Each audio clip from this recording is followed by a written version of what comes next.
iminsi itari mikeya umwe mu bahirwe bakomeye cyane ku isi Bill Gates ageze mu gihugu cy'u Rwanda. Ubwo yageraga mu gihugu cy'u Rwanda hari ibiganiro byinshi byagiye birushaho kuba ari nabyo biganiro tugiye kugarukaho uyu munsi. Hari nk'amwe mu magambo yagarutsweho na Madamu Perezida Paul Kagame, no kuvuga Madamu Janeet Kagame, ubwo yamushimiraga ndetse kanabwira n'abanyarwanda bose muri rusange gukomeza gutera imbere ndetse no kwita ku buzima bwabo. Bill Gates ubwo yageraga mu gihugu cy'u Rwanda ahafite foundation yitwa Gates Foundation yita ku buzima bw'abagore, cyane cyane akanashimira igihugu cy'u Rwanda kuko cyaragize uruhare mu bihugu bishobora kuba byarateye imbere mu kwita ku buzima bw'abagore n'abana bataravuka. Ibi byose byaje gutuma Madamu Perezida Paul Kagame avuga amagambo yo kumushimira ndetse n'amagambo yo gushimira ko uyu mugabo yagize uruhare rukomeye cyane mu kubaka ibikorwa bitandukanye byo mu buzima mu gihugu cy'u Rwanda. Gusa nanone hari benshi bakunze kugaruka ku magambo Madamu Janeet Kagame yavuze ubwo bagiraga bati ibyo yavuze nibyo, gusa nanone hari ikindi kintu cyinshi inyuma y'amagambo yakomezaga kuvuga, ni ukugira ngo foundation ya Bill Gates ikomeze gukorera mu gihugu cy'u Rwanda. Reka ko umunsi tugaruke kuri kimwe mu biganiro bikomeye byaranze uyu munsi ubwo Madamu Janeet Kagame ari gusobanura byinshi ku bigendanye na Gates Foundation ndetse nuko isi yose yakomeza kubaka ubuzima, cyane cyane karebera ku buzima bw'umugore. Uyu mugore yaragize ati umugore ni ikintu gikomeye cyane kandi ni umuntu udasanzwe cyane ko ari nyina w'amahanga yose. Nta mugore na ejo hazaza h'igihugu ndetse nta si n'imwe yabaho. Reka kuri uyu munsi rero tugaruke kuri amwe mu magambo akomeye yavuzwe na Madamu Janeet Kagame ubwo yagarukaga ku ruzinduko Bill Gates yagiriye mu gihugu cy'u Rwanda. Twe turacyari Hitinga TV show, niyo yagira ukanda subscribe, like, comment and share. Pursuit of justice for those too often overlooked remains as relevant today as ever. There could hardly be a more fitting place than Butaro. This is where Paul Farmer chose to build, to spend his last days, and is resting today. It's where the belief that world-class education, research, and healthcare belong alongside the communities they serve became reality. In many ways, Butaro itself is an argument for health equity.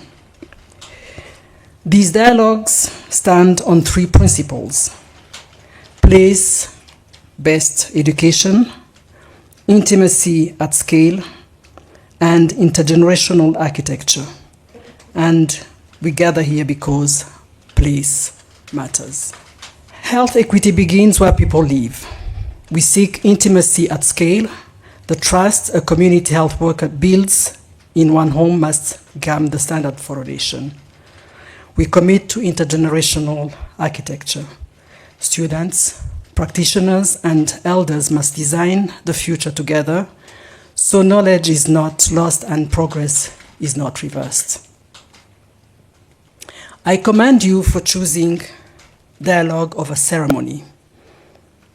There is something powerful about coming together close to the people whose lives our decisions shape.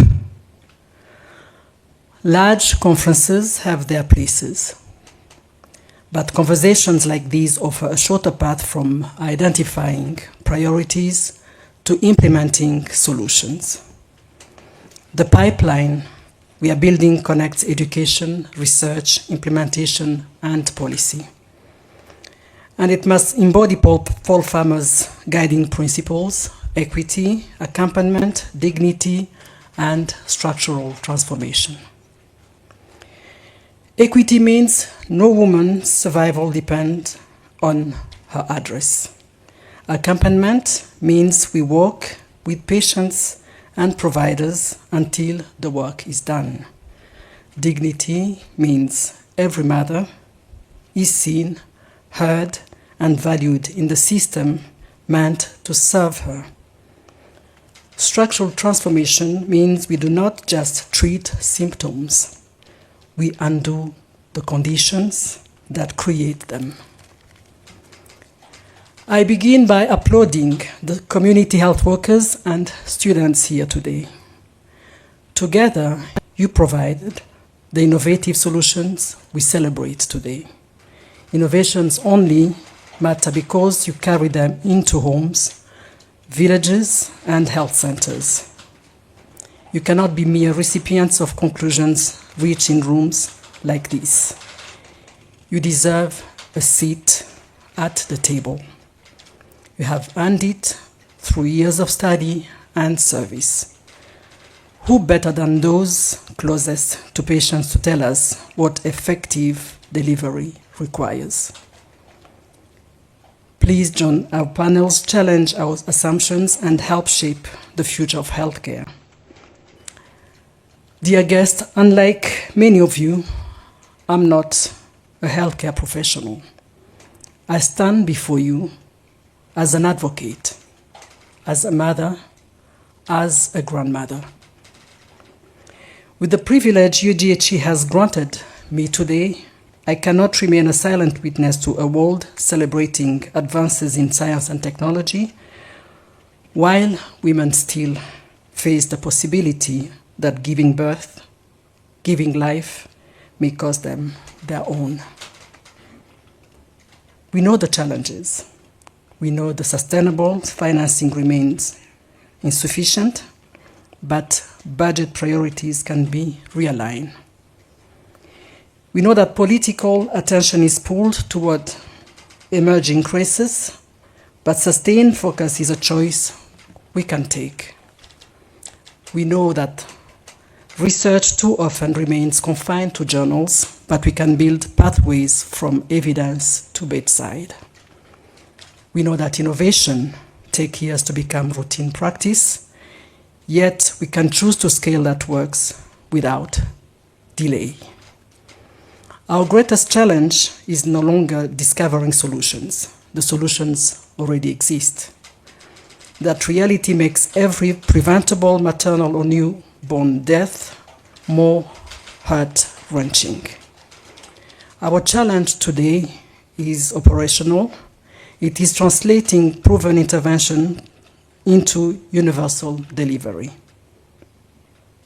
We know that rapid detection and bundled treatment of postpartum hemorrhage save lives.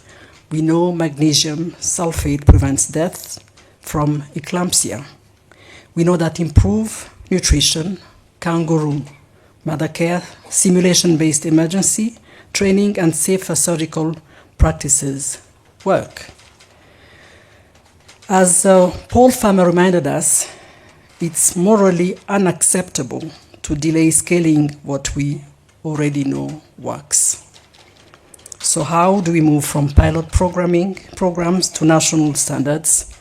How do we ensure evidence informs policy, policy transforms practice, and quality care reaches every woman? How do we dismantle structural barriers that keep world-class care in capitals instead of communities? And how do we correct economic decisions that underfund primary health care? How do we replace fragmented leadership with clear accountability for every maternal life? Ladies and gentlemen, I cannot speak for healthcare systems. I cannot set global financing. What I can speak to is the transformative power of political commitment. Rwanda's experience shows that lasting progress comes when priorities are clear, institutions are aligned, and every stakeholder understands their responsibility. Over 3 decades, Rwanda reduced maternal mortality from 1,071 to 149 deaths per 100,000 live births. Under 5 mortality fell from 196 to 36 deaths per 1,000 live births. These achievements were not from abundant resources, far from that. They happened because evidence became policy, political will met implementation, primary health care was strengthened, and community health workers became trusted partners in care. Remarkable partners invested alongside Rwanda's determination. Together, we proved that political, economic, and structural factors holding us back can be mitigated. They are operational failures, but not scientific mysteries. As we look ahead, we must strengthen primary healthcare, expand decentralized services, embrace technology-enabled education, increase domestic financing, and deepen partnerships across Africa and beyond, like what Paulin put so well. Above all, we must match the innovations of our young people with intentional investments of time, trust, and resources. Ladies and gentlemen, I hope we leave Butaro with more than inspiration. I hope we leave with measurable commitments. Commitments grounded in equity, accompaniment, dignity, and structural transformation. Commitments that close the gap between policy and practice. Commitments that are financed, assign responsibility, set timelines, and demand accountability. This is more than a health issue. It asks who we are and what we wish to accomplish with our time here together, willing and able on earth. When a woman dies while giving life, it's a dark reminder that somewhere a health system failed to deliver what is already possible. This is a flaw in focus. This is a moral failure. But it's a moral failure we can correct. The political neglect, the economic misalignment, the structural delays, all of them can be undone through place-based education, intimacy, and scale, and intergenerational action. It is high time we conquer it.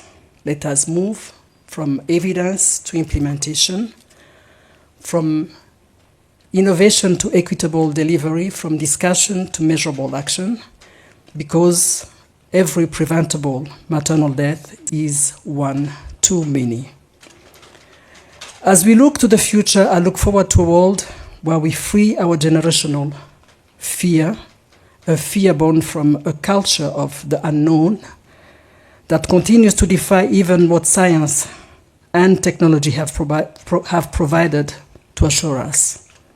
I look forward to a world where no woman faces pregnancy with fear, but with confidence, security, and hope. A world where every mother gives birth safely and with dignity, where the first moment she holds her healthy baby is marked by, not by relief that she survived, but by joy, peace, and promise. Because when every mother lives, every child begins life with greater opportunity, every family becomes stronger, and every nation is better equipped to thrive. I look forward to many more Butaro dialogues that turn research into action, innovation into equitable care, and conversations into healthier lives. I look forward to reconvening in 2 years to report measurable progress, and I thank you for your kind attention.